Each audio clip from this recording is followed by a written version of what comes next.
बड़ी खबर आपको बता दें, आज किसान आंदोलन के 23वें दिन पर प्रधानमंत्री नरेंद्र मोदी मध्य प्रदेश के किसानों से संवाद करेंगे और उन्हें कृषि कानूनों के फायदे गिनवाएंगे।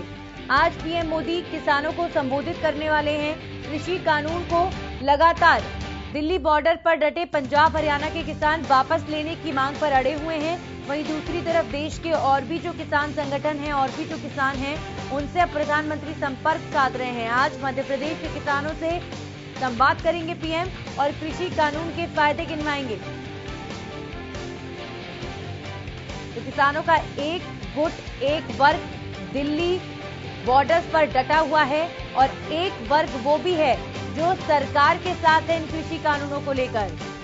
और यही बात कहीं ना कहीं सरकार दिखाने की कोशिश कर रही है। अब सरकार की रणनीति कुछ इसी तरीके की नजर आती है कि जो गुट सरकार के पक्ष में है, सरकार के खेमे में है, कहीं ना कहीं उनको भी अब उजागर किया जाए, उनको भी अब सामने लेकर आए जो इन कृषि कानूनों का बचाव करें।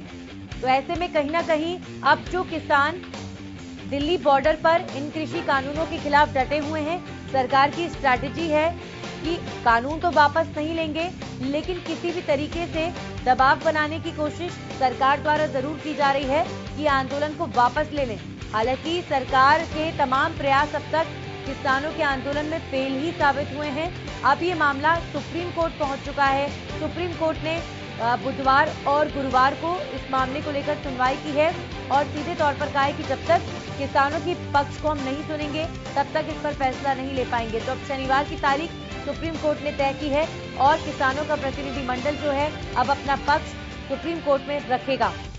इसके बाद सुप्रीम कोर्ट की मध्यस्थता का असर क्या सकारात्मक होता है, इस पर लगातार सभी की नजरें बनी हुई हैं, क्योंकि हर कोई अब चाहता है कि इतनी ठंड में, सर्दी के अंदर जो किसान खुले में सोने को मजबूर हैं, ठंड का कहर लगातार बढ़ रहा है, किसान की जान भी जा रही है। कई किसानों की मौत ठंड की वजह से भी हो चुकी है, कई किसानों की मौत हार्ट अटैक की वजह से हो चुकी है।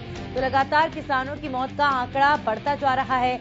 ऐसे में अब कहीं ना कहीं हर कोई यही चाहता है कि किसानों की मांगों पर कोई ना कोई हल निकले और किसान जो है सर्दी के इस मौसम में अब अपने घरों में जाकर अपने खेत में काम करें और आराम करें, क्योंकि लगातार 23 दिनों से किसान इसी तरीके से दिल्ली बॉर्डर्स पर धरना दे रहे हैं। काफी ज्यादा चुनौतीपूर्ण वहां बॉर्डर पर इस कड़ाके की ठंड में धरना देना है, क्योंकि खुले में किसान यहाँ सो रहे हैं, खुले में 24 घंटे बैठे हुए हैं, ना उनके पास पर्याप्त साधन है अपनी जिंदगी के गुजर बसर के लिए। सड़कों पर जीवन यापन करना वाकई बहुत बड़ी चुनौती है और किसान पिछले 23 दिनों से यहाँ पर यही कर रहे हैं। ऐसे में इस पर जो लोग राजनीतिक रोटियां सेक रहे हैं, उनको भी कहीं ना कहीं अब किसानों को समझाना चाहिए, समझाइश देने की जरूरत है और बीच का रास्ता कहीं ना कहीं निकलना चाहिए, या फिर सरकार इन कृषि कानूनों को वापस ले।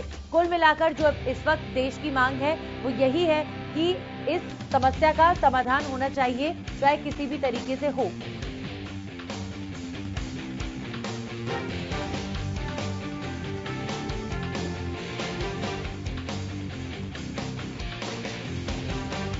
तो आज प्रधानमंत्री नरेंद्र मोदी एक और पहल करने जा रहे हैं। आज मध्य प्रदेश के किसानों से पीएम मोदी संवाद करेंगे। जाहिर तौर पर देश को कहीं ना कहीं सरकार की तरफ से अब ये भी दिखाने की कोशिश हो रही है कि सिर्फ कुछ किसान हैं जो दिल्ली बॉर्डर्स पर डटे हैं और कुछ ऐसे भी किसान संगठन हैं, कुछ ऐसे भी किसान हैं जो सरकार के साथ हैं, जो इन कृषि कानूनों का समर्थन कर रहे हैं। लगातार कृषि मंत्री नरेंद्र सिंह तोमर की बात करें तो वो जब भी किसान आंदोलन को लेकर बात करते हैं तो ये जरूर कहते हैं कि और भी कई किसान हैं जो इन कृषि कानूनों का फायदा भी देख रहे हैं। कुल मिलाकर दिल्ली पर डटे किसानों को बरगलाया जा रहा है, भ्रम फैलाया जा रहा है, ऐसा सरकार लगातार कह रही है। और इस खबर पर जानकारी के साथ संवाददाता भगत सिंह तेवतिया हमारे साथ लाइव जुड़ चुके हैं। भगत, लगातार पलवल में भी किसान आंदोलन को लेकर विरोध लगातार देखने को मिला है। फिलहाल अगर ताजा तस्वीर मैं आपसे पलवल की पूछूं तो क्या है? जी, अगर हम यहाँ देखें तो नेशनल हाईवे नंबर 19 पर 16वें दिन भी लगातार जो किसानों का धरना जारी है और जहाँ मध्य प्रदेश, बुंदेलखंड और दूसरे किसान यहाँ पर, वहीं स्थानीय किसान भी भारी संख्या में यहाँ जो किसानों के साथ कंधे से कंधा मिलाकर अपनी आवाज को बुलंद किए हुए हैं। किसानों का एक ही कहना है कि जब तक तीनों कृषि कानूनों को रद्द नहीं किया जाता तब तक उनका ये आंदोलन जारी रहेगा। भले ही इसके लिए उन्हें कितना ही लंबा संघर्ष क्यों न करना पड़े। जी बिल्कुल। वहीं भगत अगर बात करें, चूंकि पलवल में मध्य प्रदेश के कई किसान जो हैं वो धरना दे रहे हैं और आज प्रधानमंत्री नरेंद्र मोदी किसानों को संबोधित करेंगे और मध्य प्रदेश के किसानों से मुख्य तौर पर बातचीत करेंगे और कृषि कानून के फायदे गिनवाएंगे। तो क्या लगता है आपको, प्रधानमंत्री के इस उद्बोधन से, संबोधन से क्या कोई असर हो सकता है? क्योंकि मध्य प्रदेश के भी कई किसान इस वक्त दिल्ली बॉर्डर पर पलवल में मौजूद हैं। जी बिल्कुल, हमारे यहाँ पर जो किसानों के यहाँ पर राष्ट्रीय नेता हैं शिव कुमार कक्का जी, उनसे भी हमारी बात हुई। उनका कहना था कि सरकार केवल कुछ जो सरकार के चहेते लोग हैं उनको केवल, जबकि जो असली किसान है वो तो दिल्ली के चारों तरफ सड़कों पर डेरा डाले पड़ा है और सरकार को उनसे बात करनी चाहिए, लेकिन सरकार उनसे बात न करके दूसरे लोगों से बात कर रही है जिनका किसानी क्षेत्र से दूर दूर का भी नाता नहीं। जी बिल्कुल। कुल मिलाकर अगर बात की जाए, देखिए जिस तरीके की रणनीति इस वक्त सरकार की नजर आ रही है, क्या लगता है अब जो किसान धरने पर बैठे हुए हैं, कहीं ना कहीं उन पर दबाव बनाने के लिए अब सरकार उन किसानों को आगे लाना चाह रही है जो ऑलरेडी सरकार के पक्ष में हैं और कानूनों को अच्छा बता रहे हैं। तो अब सरकार ये दिखाना चाहती है कि ये सिर्फ कुछ ही किसान हैं जो दिल्ली बॉर्डर पर डटे हैं। जी बिल्कुल, जो किसान नेताओं का साफ तौर पर कहना था कि जो जिस तरह से पूरे देश में चारों तरफ किसानों ने डेरा डाला है और तो इसके चलते जो सरकार है वो किसानों के आंदोलन को तोड़ना चाहती है और इसलिए इस तरह की भ्रम की स्थिति किसानों में पैदा की जा रही है। लेकिन फिर भी किसान जो चारों तरफ बॉर्डरों पर टिके हैं वो किसी भी हालात में हटने वाले नहीं है, भले ही सरकार किसी प्रकार के हथकंडे अपना ले।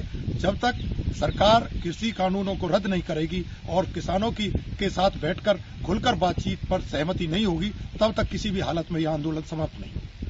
चलिए, बहुत बहुत शुक्रिया तमाम जानकारी के लिए। भगत सिंह तेवतिया हमारे साथ जुड़े, जो पलवल को लेकर बता रहे थे कि यहां पर मध्य प्रदेश और बुंदेलखंड के किसान लगातार डटे हुए हैं और लगातार आंदोलन यहां पर भी किया जा रहा है। वहीं किसानों के नेता शिव कुमार कक्का ने भी प्रधानमंत्री के संबोधन को लेकर कहा है कि कहीं ना कहीं सरकार चारों तरफ से घिरी है, तो ऐसे में वो किसान आंदोलन को दबाने का प्रयास जरूर कर रही है, लेकिन उनके प्रयास लगातार असफल हुए हैं और आगे भी होंगे।